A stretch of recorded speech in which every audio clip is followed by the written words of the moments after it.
How many of you are happy with the way the world is going? How many of you are happy with your life?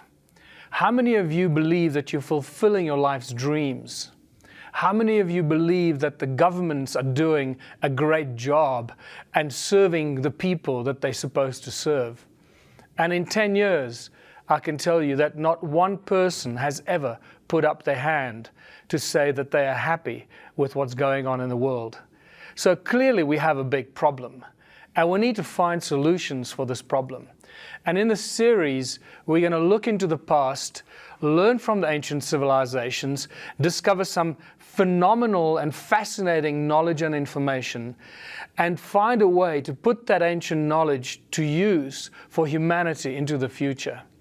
While some of the knowledge and information we're going to find and discover might seem dark and sinister and depressing and quite scary at times, I'd like you to see it differently.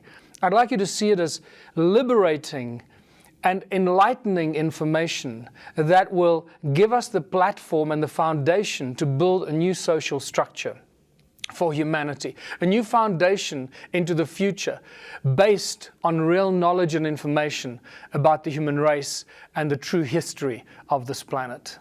So let's start this journey. What are we going to talk about in the series? We're going to talk about origins of humankind, ancient vanished civilization. We're going to talk about the advanced technology, which truly boggles the mind and shows us how little we really know.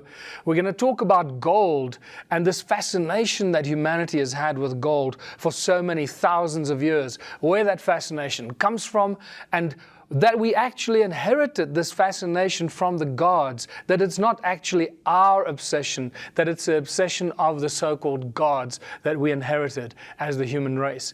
We're going to talk about astronomy, we're going to talk about geology, archaeology, physics, mathematics, geophysics. We're going to talk about quantum physics and this thing called laws of nature, and this other interesting area of research called the nature of reality, if we can actually call it that, because we find out how little we really know about the laws of nature and this nature of reality that we find ourselves in.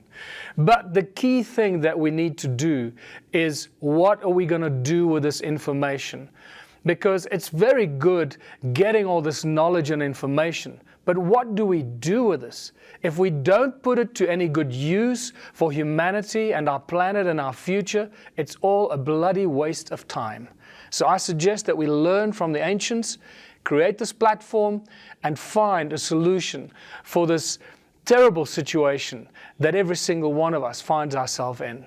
So we're going to start this journey by connecting the dots and going back into the ancient past, looking back into history, like these famous statues on Easter Island are looking back into the past and into the future, and gain critical information that will allow us to build this platform. When we encounter these ancient civilizations, we find that they seem to have so much more knowledge and information about who we are as a species and our murky ancient history and the origins of humankind. And the one common denominator that I have found is that pretty much all ancient cultures that I've studied all tell us that we come from the stars. And yet that is not what our history books, our modern textbooks tell us. They will deny it until they blue in the face. So let's learn from the ancients. Let's absorb this knowledge and information, and let's give our ancient civilizations the credit they deserve by learning from them. What seems to have become of humanity is that we've become a species with amnesia, because we know nothing about who we are, where we come from, and why we are here. And this species of amnesia seems to have spread right across the world, no matter where you are. The modern civilization today seems to suffer from the same disease. Now, how do you create a species with amnesia? It seems to me that this final assault on humanity to create a species with amnesia started around 500 years ago, when what I call the thugs from Europe started invading the free lands, the free world, invading the Americas, invading Africa and Asia and the Australias, and started taking control of the land of the native people, invading the land, planting their flags, and destroying all the knowledge that was held by those native people around the world, replacing their books, replacing their literature with Eurocentric history books, Eurocentric religions, and Eurocentric belief systems. And over a 500-year period, very smoothly, very gently, very subtly, and very cunningly created a species with amnesia, of whom we are all members of today.